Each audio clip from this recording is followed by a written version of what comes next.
Guess we're supposed to say it's a pleasure.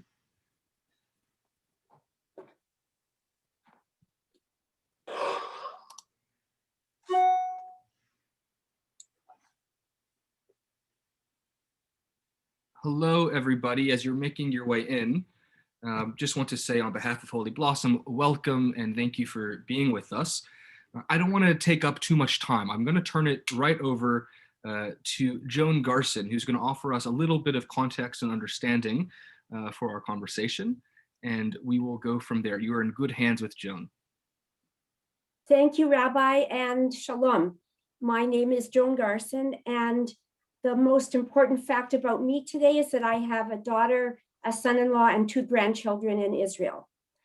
For all of us who are committed to Israel, including those who, like me, have friends and family there, this is a distressing and very painful time. That we are here right now watching rockets in their thousands attacking Israel, learning of civilian deaths in Gaza, at the same time as we hear of appalling violence in the mixed cities, and now increased violence in the West Bank and perhaps in the countries surrounding Israel. All of this was completely unexpected, even as Jerusalem issues were occupying our minds and hearts. We need to understand and contextualize the last few days and the future, even as we worry profoundly about the present. We are so lucky to have in our congregation members whose expertise and the expertise of whose friends can help us, and who have generously agreed to share an ongoing conversation with us today. Each of their speakers in their professional capacities has had long involvement in Middle East and Israel issues. I want on all of our behalfs to welcome today Professor David Dewitt, Professor Howard Adelman, Professor Derek Penslar, former Canadian Ambassador to Israel, John Allen, and as moderator, past president of Holy Blossom Temple, Mark Anshan. In the interest of time, I won't share their biographies. They can be found in the chat. And before we start, I want to thank Rabbi Zachary Goodman for his efforts in arranging this important conversation. Of course, questions can be placed in the chat. And now, Mark, over to you to lay out and moderate the afternoon. Thank you, Joan. Welcome, everybody. And this is obviously a difficult time for us to be together, but I think it's important for us to come together. And we've put together a program this afternoon, which I hope will help all of us come to grips with what's going on in Israel by canvassing a number of the issues. And just to sort of lay out that program very quickly, and then we'll get right into it. We're going to have 5 very short presentations. Then we'll have a discussion among the 5 of us. And then we're going to open it to Q&A for all of you to participate and ask any questions you may have based on what you've heard or other matters that we didn't quite cover. John Allen will start off with an overview of what's happened, giving us a perspective on the ground factors that have led to the conflict that's occurred over the last week. Howard Adelman will then bring us to a historical, legal, and current situation regarding the Sheikh Jarrah controversy over the homes there. Derek will lead us in a discussion on the legal, political, and religious context of the Alaska conflict and the role of Hamas. I'll say a few words about formation of government and coalition negotiations and the impact of the conflict on that. And David Dewitt will end with external factors, including the Biden administration and regional security politics. And with that, I'll turn it over to John Allen. John? Thanks very much, Mark. Thanks, Rabbi, Joan, and Holy Blossom for organizing this today. Let me begin by making it clear that what I have to say is not about justifying the almost 2,000 rockets that have been launched against Israel over the past few days. I condemn Hamas's rocket attacks as pure political opportunism, as I will explain a bit later. Nor does it justify Arab on Jewish violence in Israel's mixed cities, a shocking new dimension to this conflict. Not only are these actions terrifying for all Israelis, and they must stop, but they also feed the belief that there is no and never will be a partner for peace on the Palestinian side, and that an independent Palestinian state would be a constant threat to Israel. I don't agree with either of those suggestions, but many Israelis and many Jews in the diaspora do, and the violence this week further fuels the mistrust and in some case hatred that are major obstacles to peace going forward. In my view, the causes for the disturbances leading up to and including the rocket fire are multiple. They are secular and religious, they are long-standing and immediate, and they are political. But they are ultimately centered on the question of Palestinian rights and the lack thereof. Let's begin with the immediate causes. The first was the barricading of the Damascus Gate during Ramadan. This is an area where young Palestinians traditionally gather while waiting for the evening meal and after. I don't know why the decision was taken to do it. There is some speculation that the commanders of the police were new and inexperienced. At any rate, it was a provocation, and it set off the first demonstrations and acts of real violence on both sides. It brought out radical Jewish extremists, and innocent Jews and Arabs were attacked during the protests and police actions that followed. The second was the intervention by the Kahanist MP Itamar Gvir. According to the Times of Israel, Israel Police Commissioner Kobi Shabtai told Prime Minister Netanyahu that the extreme right MK was responsible for ongoing riots in Jewish Arab cities. He said that every time police appeared to be getting an area under control, Ben Gvir, the Kahanist MP of the religious Zionism party, showed up to fan the flames. He, of course, tried to set up a temporary office close to Damascus Gate at the beginning of the conflict. The third cause was the pending, now postponed Supreme Court decision on whether a number of Palestinian families would be evicted from their homes in Sheikh Jarrah, homes they have lived in since 1948. Derek will explain this issue in detail. I guess it's Howard that will explain it in detail. Let me just say that scheduling the court decision and possible evictions during Ramadan was not particularly well thought out. The evictions are perceived by Palestinians and others as part of a larger effort to surround the old city with Jewish-only settlements and thereby cut off East Jerusalem from the West Bank. The proposed march to celebrate Jerusalem Day that was intended to finish at the Damascus Gate, but which was rerouted at the last minute, also did not help. The simultaneous expulsion of Palestinians from their homes and the celebration of Jerusalem Day, which for the marchers means all of Jerusalem, both east and west, are also perceived as an effort to unilaterally settle one of the most sensitive of the final status issues between Israel and Palestine, the status of Jerusalem. The fifth, and by far the most provocative cause, especially given the tensions were already high and the violence on both sides had already erupted, was the use of force by the police on the grounds of the Temple Mount, or Al-Aqsa.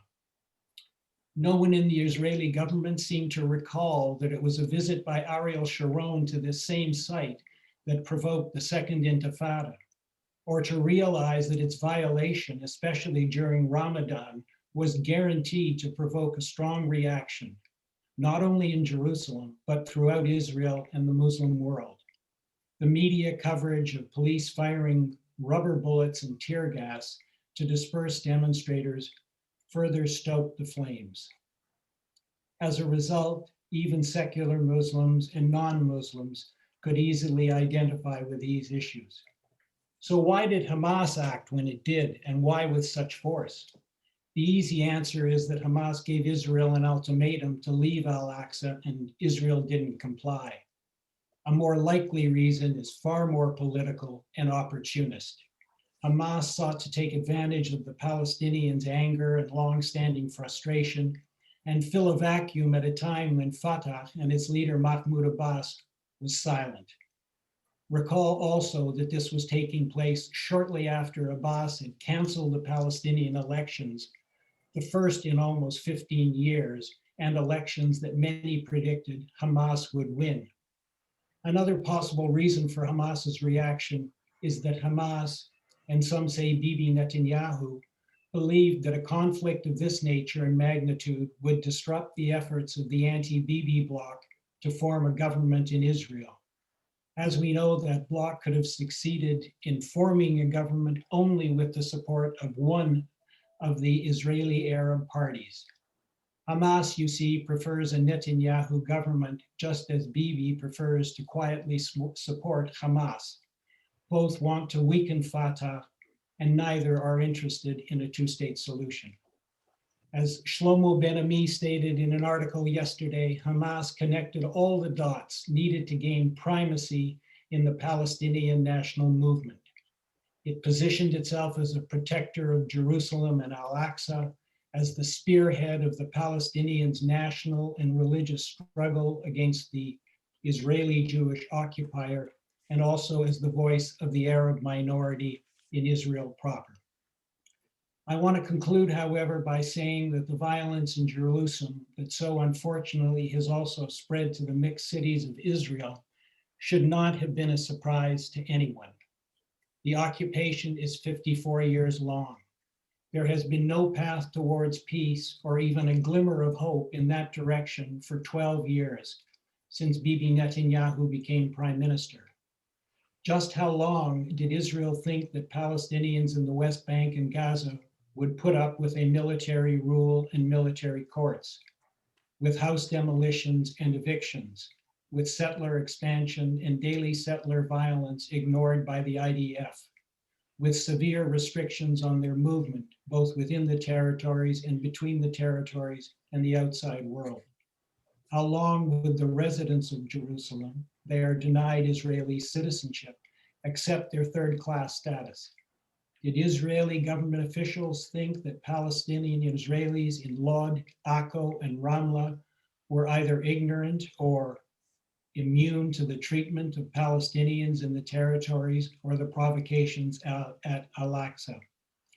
For how long do Israelis and we Jews in the diaspora think that this situation is sustainable?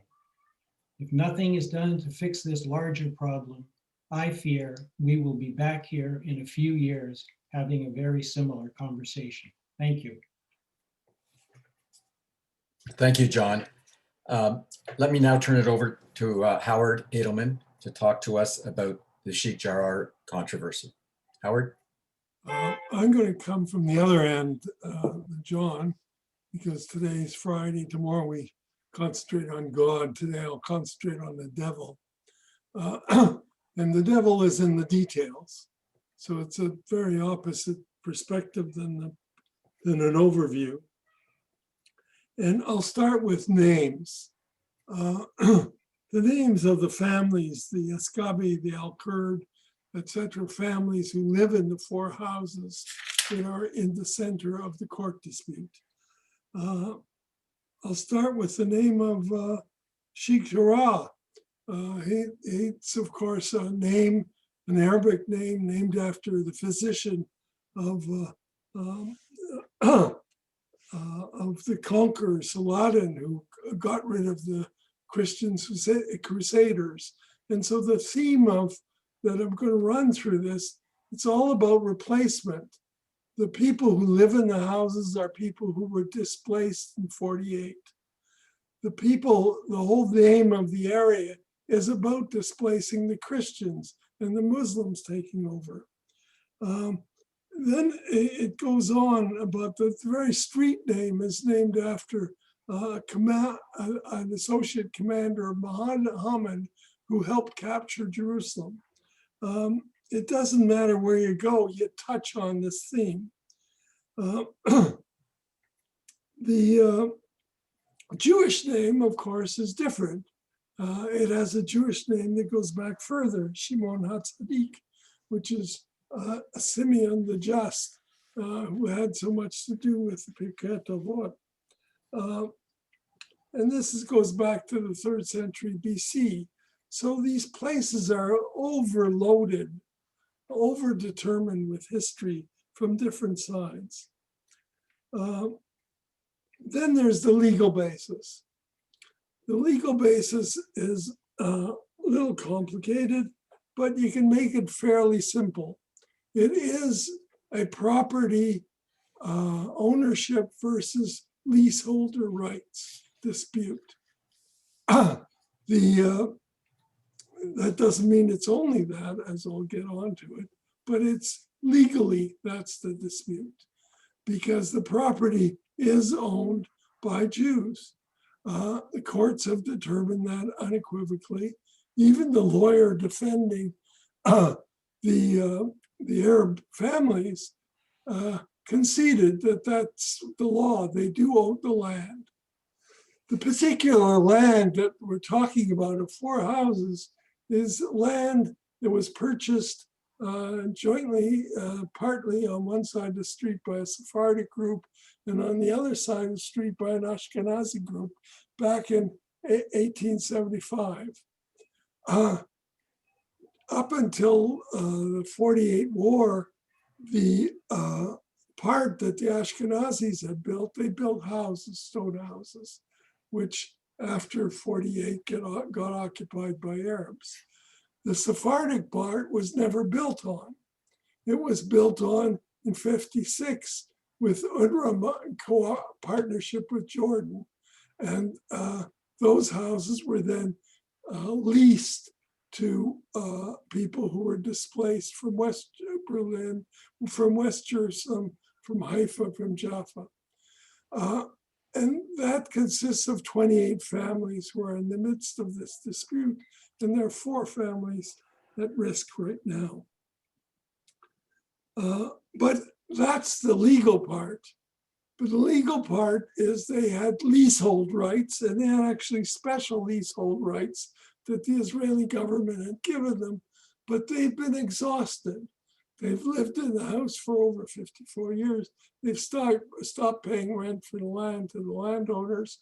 A company that took over the Ashkenazi and Sephardic ownership in 2002 started making serious moves to repossess the land. Now, beyond that is a whole other level of that John referred to as the thesis of displacement and replacement, that the whole new ideology of interpreting Israel as a colonial settler state out to displace and replace all the Palestinians. And that plays into the story. And that's the story they did tell. It's not only about surrounding Jerusalem, which is part of it. There's a bigger story of it's all about displacement and replacement, and therefore about apartheid. Why apartheid? They claim that it's about 2 sets of laws. One law allows Jews to take possession of land they lost in the 48 war, but doesn't allow the Arabs to take over the land they lost in the 48 war in Haifa, for example. It's not quite parallel for all kinds of intricate legal reasons in tracing automatic law. And just as to not go through it, to illustrate it, is there's been no attempt where it was legally and properly done, where the ownership could be proved by the Arabs who took over after 48 in East Jerusalem. They were not dispossessed. It's only when the leasing and the ownership gets corrupted, because Jordan made a deal with the tenants, but never turned over title to them. Jordan was supposed to turn over title in 56. So the courts rule legally, but the problem is a political problem, primarily, not a legal problem. And the political problem is the one of this perception of displacement, etc. Now it relates to the fighting occurring between the Arabs and Jews in Israel proper. I think I might have a slightly different nuance on this than John. John said that it shouldn't have been a surprise. Maybe he was only referring to the West Bank and Jerusalem. but it was a total surprise to anybody I know. No one was expecting an uprising in this way. It's unprecedented in the Israeli history, though there's been instances before, back in 2000 and earlier. But it's quite shocking the way it's been done. I mean, what they call lynching, which is dragging somebody out of his car and killing them, has occurred on both sides. You have, as part of going back to this point about names, if you look at the buildings being destroyed, they're Jewish buildings which are restored, old Ottoman, old, really ancient quarters. For instance, Zachary, it's all the Jewish restaurants and hotel in these restored places, including the famous fish restaurant there. And so there's the story of, see, this is what the Zionist cause is really all about. And as John said, Hamas has tried to take the opportunity of seizing the headwinds on it, becoming the leader of it, given the vacuum with the Palestinian Authority. And that has complicated the whole issue and brought in Gaza into the war.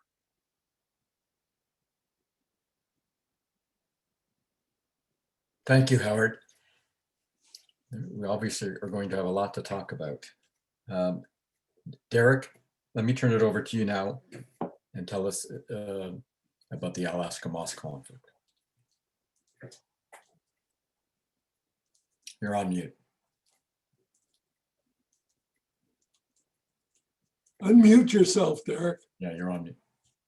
They won't let you unmute.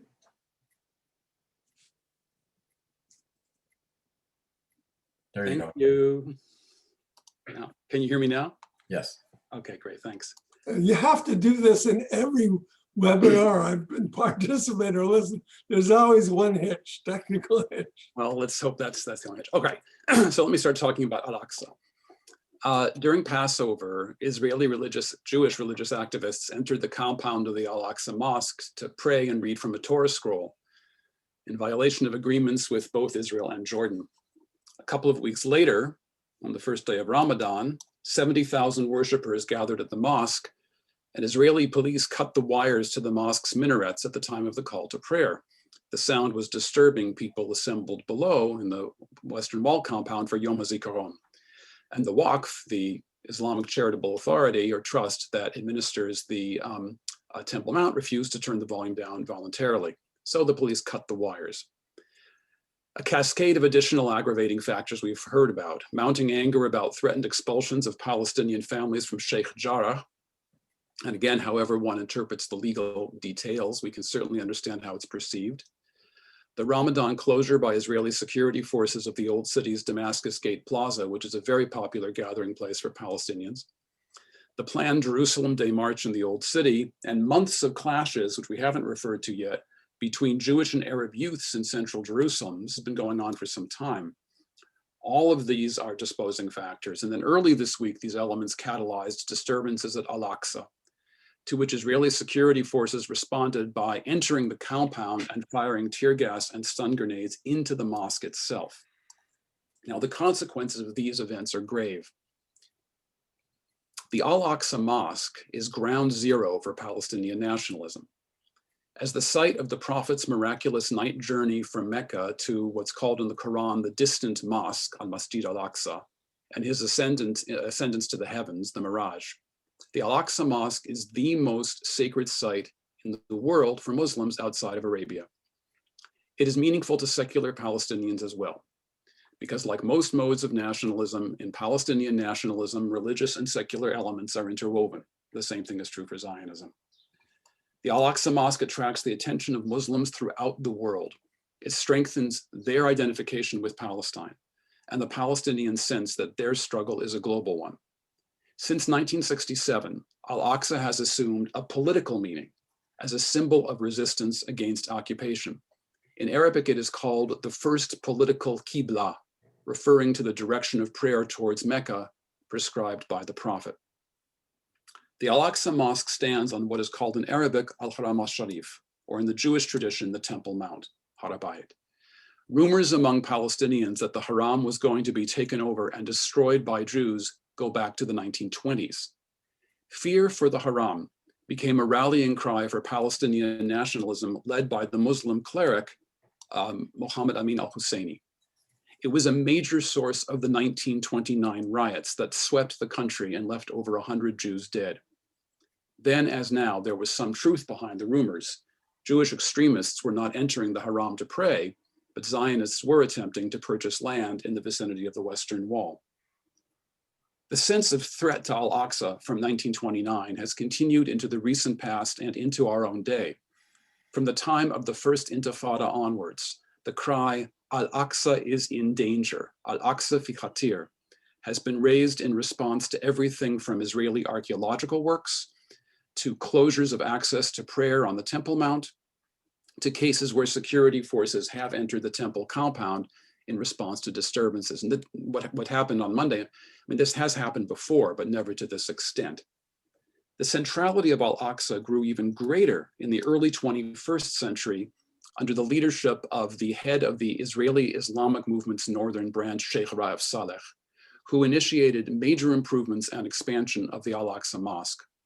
Simply put, Al-Aqsa has become a brand, a symbol attached to a wide variety of Palestinian organizations, such as the Al-Aqsa Martyrs Brigades, the military wing of Fatah, the largest Palestinian guerrilla group, founded by Yasser Arafat, the brigades commanded by Marwan Barghouti until he was arrested and jailed.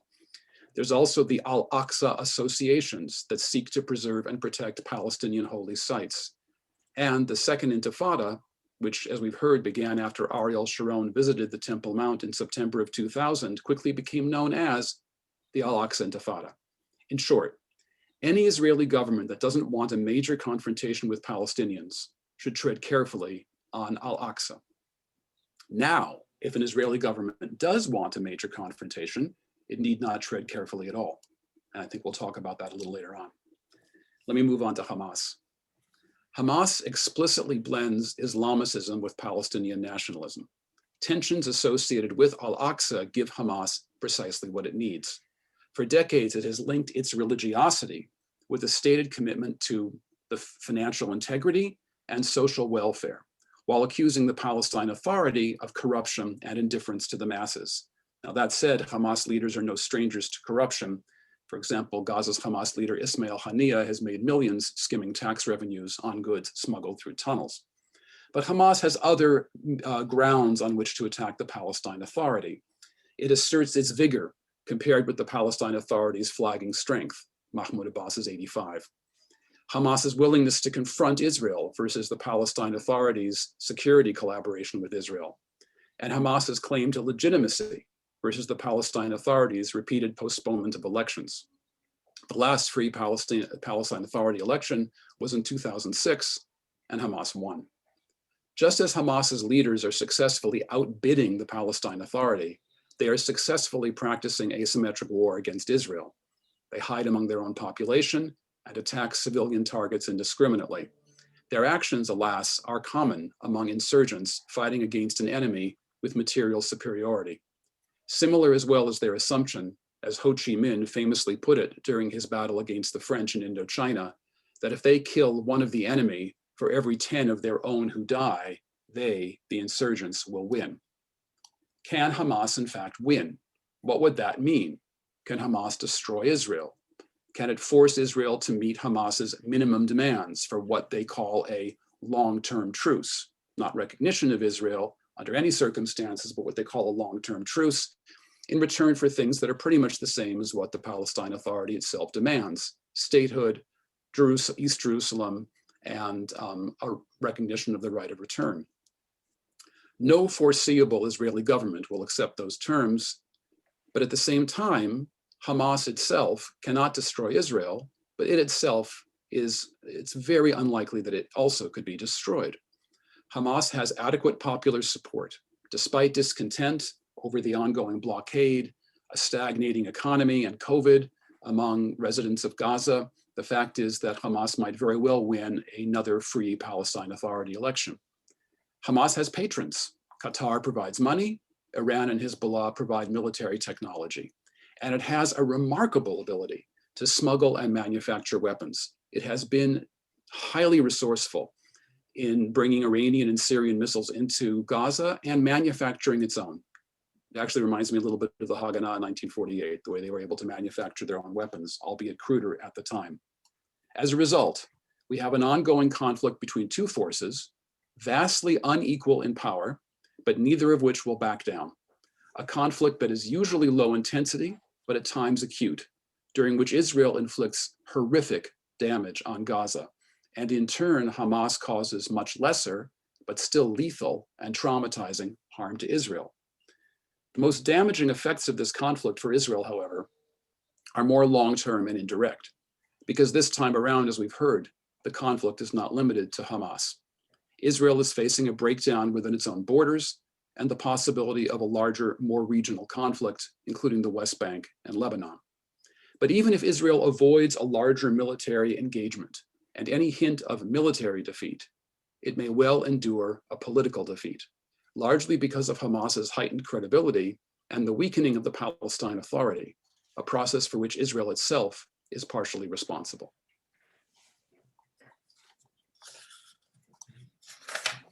Thank you, Derek. I'm going to just say a few words about the current negotiations regarding the formation of the Israeli government after the March 23rd election. And the reason it's only going to be a few words is because this is very much a moving target and things change day by day. Before this conflict really erupted about a week ago, as everybody knows, Yair Lapid, Yesh Atid, had been given the mandate by President Rivlin to form a government after Prime Minister Netanyahu was unable to do so. Lapid still has 20 days left in his mandate to form a government. And he was in negotiations, as you all know, with Naftali Bennett, who just a few days ago decided to withdraw from those negotiations as a result of the ongoing conflict this week and enter into discussions again with Prime Minister Netanyahu. So now we're not really sure what the ultimate result will be. And it's not clear whether or not with Bennett joining in with Netanyahu, whether they will have sufficient number of votes in the Knesset to have the support needed to form a coalition government. Meanwhile, Yair Lapid, still with his 20 days, is doing whatever he can to form a coalition government. Last night, some of you may have read the article or speech that he gave. It was published in the Times of Israel earlier today, in which he really was quite prime ministerial in his remarks in terms of talking about the conflict and the need for everybody to come together. But he also made the point that 20 days in politics is an eternity. I think for any of us who have been living through COVID and so on, 20 days is going to go by very quickly. And if he's unable to form a coalition government by June 5th, which is the end of the mandate period for him, Prime Minister Rivlin will have a number of choices. He can either call on a leader of another party to try to form a government. That I think is unlikely. Or he could, and more likely, return the mandate to the entire Knesset. And if that happens, we are likely looking at a fifth election, probably sometime in the fall. Meanwhile, in doing that, Prime Minister Netanyahu will continue to be the prime minister under the existing governmental structure.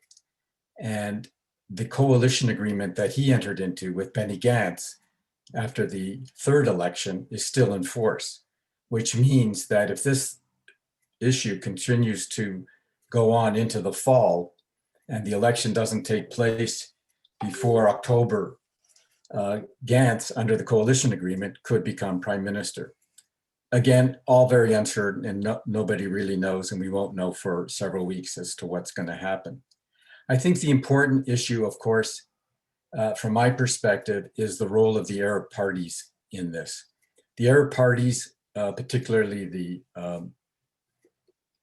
Arab list from Abbas, led by Abbas, was about to enter into discussions with Lapid as well. That, I think, is now off the table for the time being, because it's very difficult to imagine either of the Arab groupings within the Knesset negotiating with any of the Israeli parties during this situation, especially given, as it's already been mentioned, the intercommunal violence that is occurring in the mixed cities and towns in Israel, which from my perspective, is probably the most worrisome of all of this entire conflict in terms of how Israel will ultimately come out on the other side of this. And that will be a challenge both for the existing interim government that exists and for whatever other government may be formed following whatever negotiations may take place and may be successful. But in the absence of all that, I think we are looking at a possibility of a fifth election, which would be quite damaging for the Israeli populace and the Israeli society. So it's not a very pleasant or pretty picture at this point, let me put it that way. I think we'll have more to say about that in our discussion and certainly in the Q&A. And let me just mention before I end that any of you who do have questions, please post them in the chat. Rabbi Goodman will be monitoring the questions, and I'll be offering the questions to myself and the other panelists when we get into the Q&A session. So please feel free to start out posting your questions. Now let me turn it over to David Dewitt for our final presentation. David.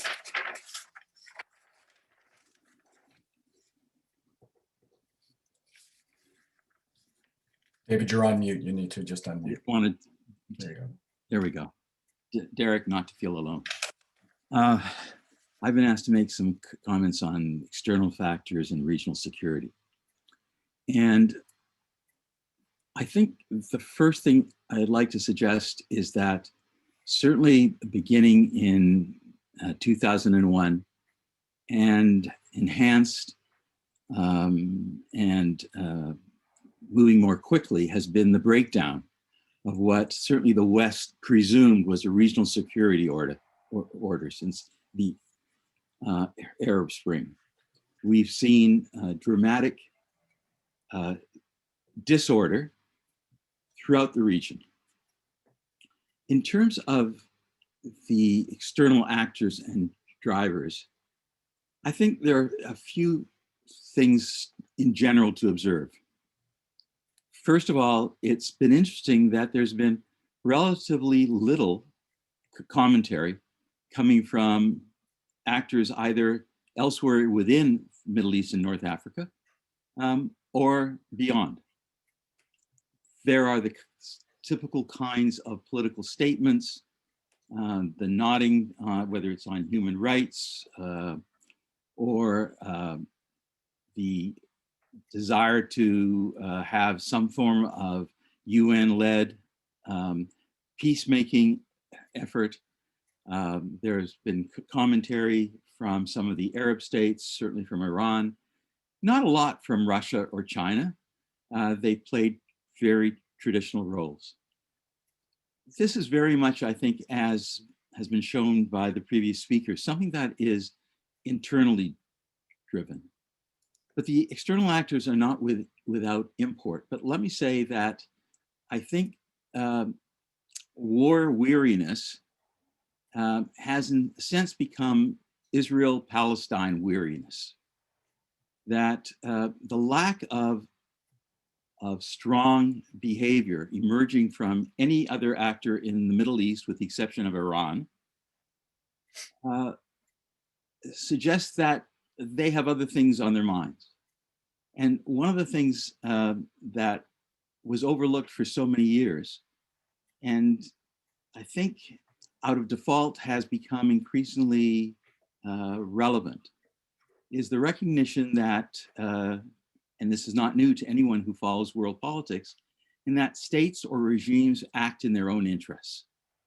And if you go throughout most of the Middle East and North Africa, and if you go to Europe and Africa, and you go elsewhere, including China, Russia, these actors don't have a direct big stake in the Israel-Palestine situation beyond the status quo. Iran is clearly the most significant external actor in terms of its relationship with Israel as an existential threat, as its situation in terms of Sunni states as an emerging regional power that wants to become a hegemon, perhaps with nuclear weapons, as a problem for the Americans and the Europeans, along with Israel and others, who do not want to see another nuclear weapon state emerge, especially in the Middle East. And Iran, of course, has been a principal supporter of Hamas. It is not just the flow of funds or the flow of military hardware. It's the transfer of technology so that Hamas has been able to fabricate their own weapons and fabricate weapons that are of a higher technology, much more capable, more advanced, more easily targeting than existed before. And I think that's a critical issue, not just for Israel or for the other Gulf states in terms of Iran being a proven technology transfer center, but it is now an issue for the United States and the Europeans, probably the Russians and Chinese, who would like to see some kind of a JCPOA round two, but now have to think twice about how do you address Iran. On to the United States for a moment. There are two factors, I think, that are important. One is that Israel under Netanyahu, and I dare say the Palestinians and some of the other Arab state actors, became very used to the position that Trump took. The expectation when Biden came in was of a return to the status quo prior to Trump. I don't see that happening. I don't see that as realistic. The Chinese are certainly interested in becoming a major actor and player in the Middle East.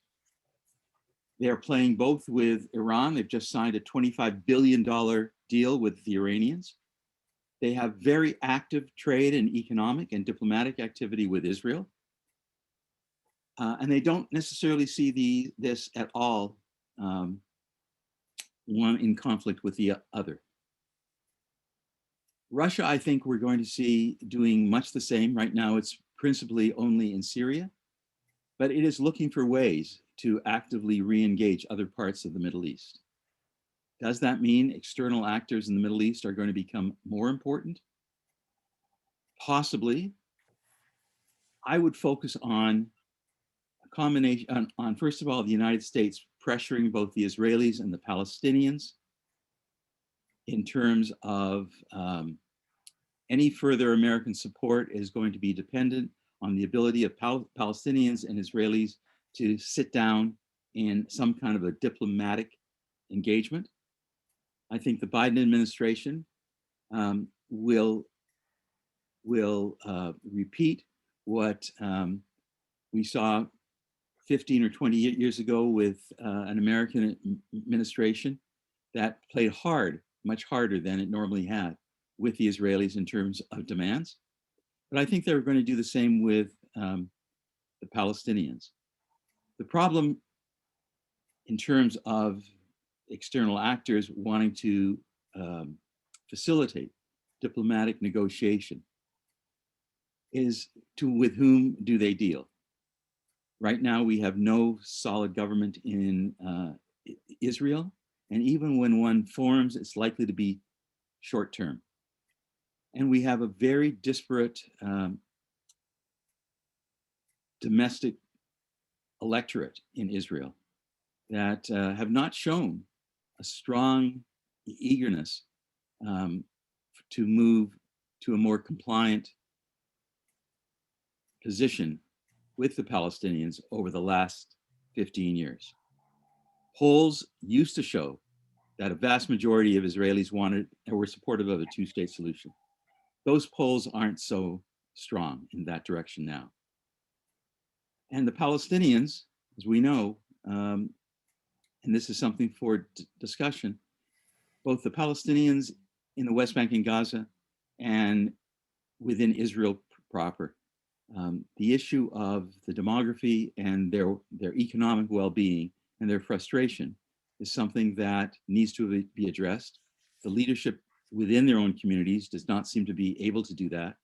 Will external actors like the Americans and the Europeans contribute significantly to allow that to happen? I guess the last big question, and then I'll pose it as a question, will be Iran and whether there is going to be a successful JCPOA 2.0. Will there be an effective way to address Iran's nuclear breakout? I think that there is sufficient interest to at least go back to a JCPOA that includes stronger inspection regimes. I don't think that is going to be satisfactory for the Israelis. And I'm not at all convinced that the Iranians are going to accept it. Indeed, one of the things to watch is the forthcoming Iranian elections. And if they go for the hardliners, which is what is predicted, between a harder line Iranian government and a strengthened Iranian Revolutionary Guard Corps, their IRGC, I think we're in for a difficult time. The Chinese are not interested in putting constraints on the IRGC, and the Russians have expressed no interest in doing so either. Will that bring the Americans back into the region, which is something that Biden has said he's not interested in? This event may actually force their hand. We may see the Americans having to return in some form to the region. Let me stop there. Thanks, Mark. Thank you, David.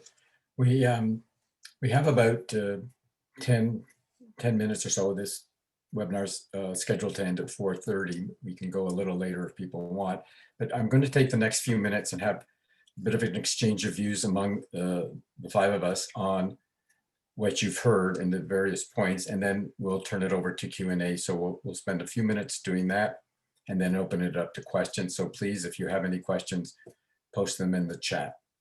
Among what we've heard now, Howard, Derek, John, David, any comments about what you've heard from the others or things you want to react to in terms of what people have said? I would add one point to David's, which is the Abraham Accords.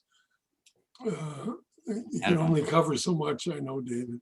That the Abraham Accords did play an important part in the sense of convincing the Palestinians that they'd been abandoned by the Arab states and had to take measures into their own hands.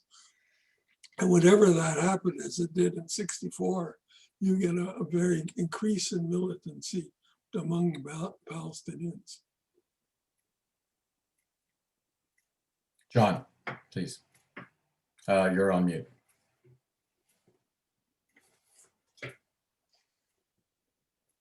There you go. Just following up again on what David said, the weariness of the international community with the conflict. I agree with you completely. And of course, there's a lot of criticism of the Biden administration for not only taking a long time to connect with Bibi, but more importantly, no assistant secretary of state, no ambassador, et cetera, et cetera. But what I would just add is that there is no status quo in the conflict, and there's no status quo in this immediate region. The settlements continue to expand, the frustration continues to grow, and the average Israeli doesn't pay any attention to the Palestinian issue. As we saw in the last election, it was a non-issue. So you've got this problem which nobody seems to pay attention to, of course, until we get a major blowout, and now the whole world is once again paying attention, and the Americans are sending envoys, but that will pass, unfortunately. And so without the significant pressure that you think might get applied, I don't see any immediate solutions or even positive movement. Just leave it there. David, do you want to say? Sorry? Yeah, go ahead, please. Oh, thanks. Yeah, I'd agree with you, John, but I'd add the following. Israeli military practice has been, in many ways, a conventional model of deterrence. You've got the capability, you got the political will, you can use it, and you can use it in a way that does extraordinary damage to your enemy. And that's fine for interstate relations. And that addresses, to some extent, an effort to be a genuine constrainer of Iran, to Iran. It gives credibility of Israel to those who are prepared to sign up to the Abraham Accords or what will come on. It reinforces its relationship with Syria and with Iraq and with Egypt. And it keeps Israel as a principal actor in the regional security arrangement. It does little, if anything, to address the Israel-Palestine situation. And it's provocative to Hamas, and it's provocative to Hezbollah, because they're both, in different ways, instruments of Iranian interest. And my sense is that that if Israel is going to try and address that security issue, they need to turn to the Palestinians and start thinking in terms of, for want of a better term, a cooperative security model. Even if they're not yet ready to go to a sovereignty discussion, a cooperative security model that tries to nullify the political will of Hamas to do what it's doing, that costs Iran little. In fact, it gains Iran's status, and costs Hamas little, but costs the Palestinian civilians a whole lot.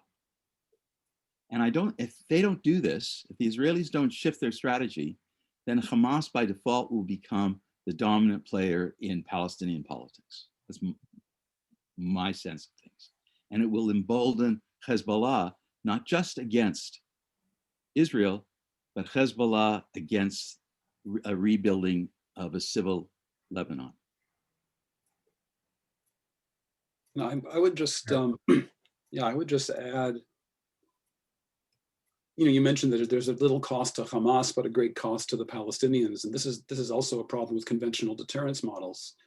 When you're dealing with a non-state actor, you're dealing with an insurgent organization, their concept of acceptable costs is very different. Very. And we're seeing this over and over again. But I just wanted to bring up one other point that didn't come up, which is, again, the Israeli reaction to what's happening, not just what's happening from Gaza, but also the internal civil strife in Israel. I just don't think it's helpful when the mayor of Lod describes what's happening to Israeli Jews as Kristallnacht. Yeah. It's not helpful when the president of Israel describes this as a pogrom. It's horrible what's happening, the riots in which Jewish property and Jews themselves are being hurt, almost killed. I mean, this is horrible criminal behavior. But comparing it to Kristallnacht robs the state of Israel of all of its power and agency, and it makes Israeli Jews think of themselves as nothing more than passive victims in Hitler's Europe. And this is simply not true. The state of Israel isn't a bad situation, but it does have choices and it does have power. And I really hope that I'm not optimistic that this Israeli government will rein in that kind of rhetoric, but I don't find it helpful. Let me just add that there were a few hopeful signs. There were a number of peace demonstrations between Israeli Jews and Arab Palestinian Jews, Israelis rather, at various points on highways and roads throughout the country yesterday. And a number of mayors, Jewish mayors and Arab mayors got together and signed a joint letter, which was published earlier, I think it was last night.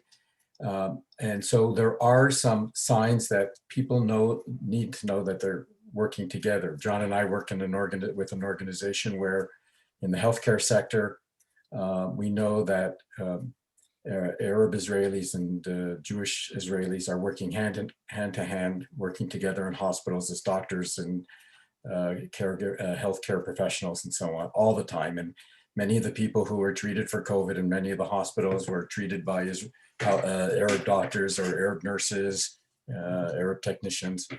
But what's really interesting, I think, at this point, to just respond to what John was saying in terms of Israelis, by and large, not really caring about what's going on in terms of the impact on a two-state solution and so on. My question for all of us would be, what impact will these current events, this conflict, have on changing any kind of attitudes among Jewish Israelis and Arab Israelis on these issues? Any thoughts about that?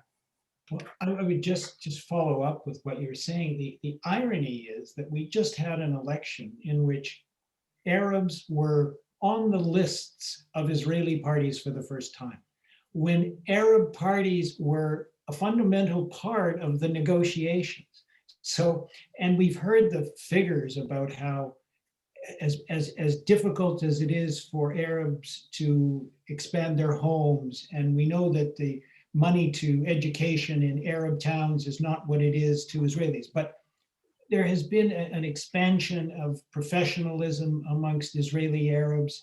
As you mentioned, Mark, we see them in the hospitals. So there were many positive things happening in terms of Arab-Jewish relations. And I just pray that this doesn't set it all back, because we were talking about breakthroughs 2 weeks ago, and now we're talking about Kristallnacht. It's so sad and so depressing and so frustrating. And it also confirms, not just I expect to Palestinians, but certainly to Muslims, again, this time, not just in the Arab world, but elsewhere, that if there's an external actor that is driving the conflict, it's Israel. Israel, from the perspective of many of those certainly that I've engaged, even if they're prepared to say, well, we recognize Israel is here to stay, see, Israel is the external actor. Israel is what drives the conflict and is supported usually by the United States, and sometimes well, sometimes strongly, and sometimes less so by the Europeans.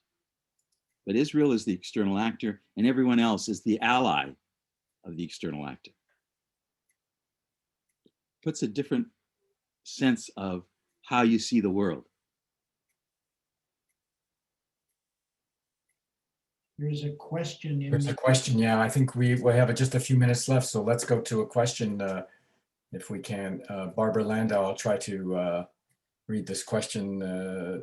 She talks about Hamas and Hezbollah being the enemies of Israel. What is the longer term gain for Hamas? Using terror tactics would mean that even if there were Palestinian elections and Hamas won, would they be accepted internationally? Wouldn't their branding as a terrorist group be reinforced? How does it help Hamas to have Bibi stay as prime minister? And what are the steps that can make cooler heads prevail? Who wants to start off with that one? Well, on the last part, on the last part, Please. Why does it benefit Hamas? Because Hamas is not interested in a two-state solution. So if you have a hardliner in Israel, Bibi, as the prime minister, and you want to discredit Fatah, who still believes, at least in their policy, in a two-state solution, then this is great.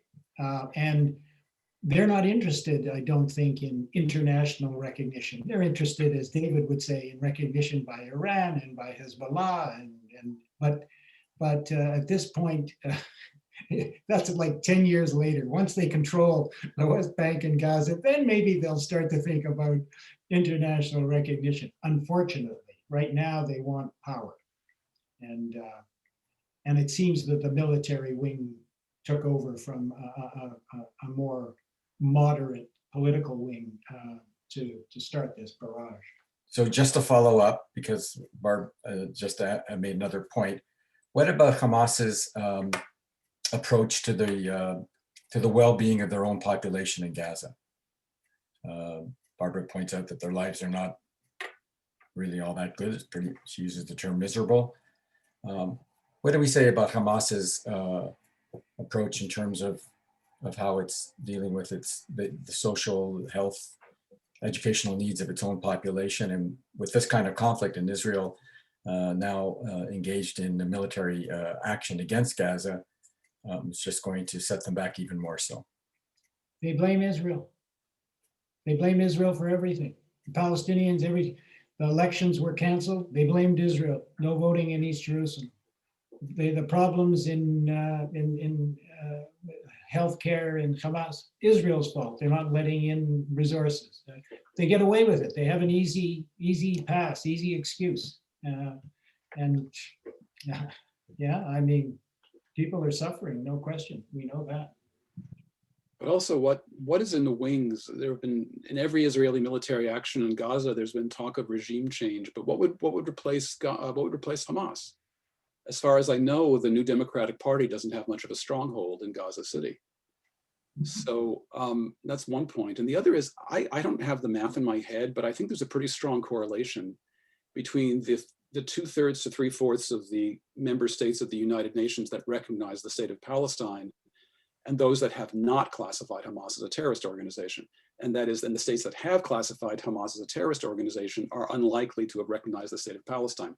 So I'm saying that if Hamas were to win Palestinian elections, it might very well be that many states in the world would, those states that already recognize Palestine would go along. The United States doesn't recognize Palestine.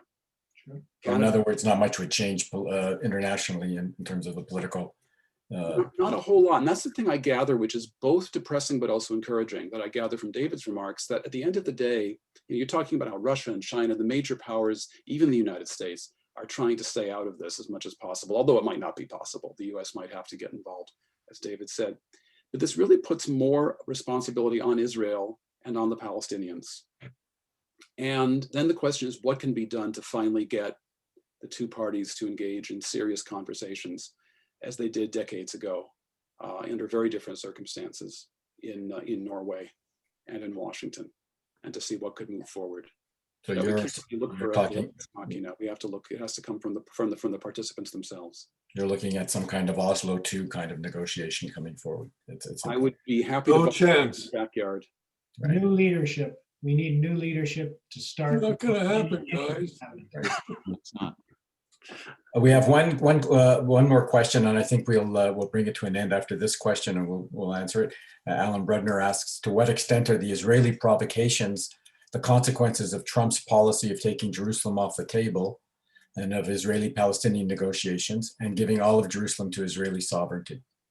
Thoughts, comments? Well, I think it was an accelerator. I think we probably all agree with that. It wasn't the immediate cause this time, but it was an accelerator of the problems. Okay. I think we have to come to an understanding that Jerusalem has once again become an international issue.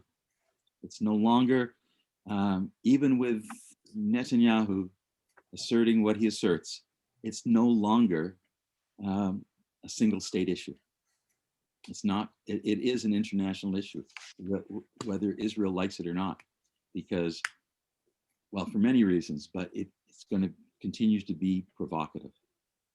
And until it's managed in a way that multiple sides can see it being reasonable, not necessarily just, not fair, those may be too far to reach for, but reasonable and manageable, some degree of integrity for each of the communities. I don't see this being resolved. And if you take the case that I'm taking, the government could have interfered in the legal cases, as Rabbi once did way back in 1992. They chose not to, which means that it just burns and creates a greater fire. It's like having no fireman service. And it was one that clearly called for letting the people live and accepting a compromise that they could stay in the house, etc. And nobody really would lose anything. It was a tiny issue, but it becomes a bonfire because you don't deal with it properly.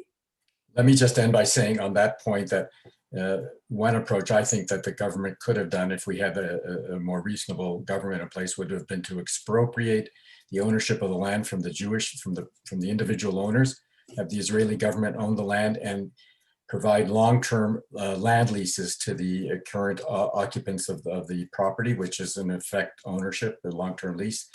And that would have been a way to resolve it. And I hope it could still be a way to resolve it. Now, having said all that, I think we need to bring this to an end. And I want to thank my friends, John, Derek, David, and Howard for joining me. And I want to thank Joan for introducing us. And I'm now going to wish all of you a Shabbat Shalom and a Hag Sameach Shavuos and turn it over to Rabbi Goodman for some final words. Rabbi Goodman.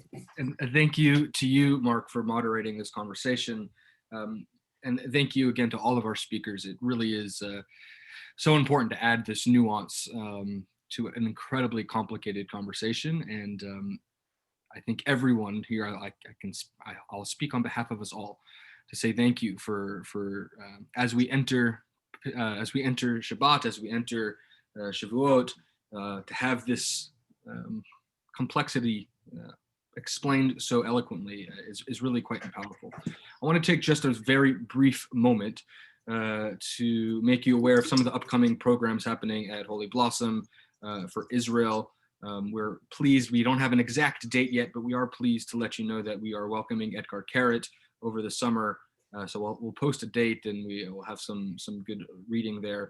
We're also planning over the months of June, July, and August that we should be meeting every other week for a weekly Israel hour on Monday afternoons. More information to come there, but we are going to be joined by the National Library of Israel, the Chaim Weizmann Center, as well as others. So we do hope that you'll take a look at that.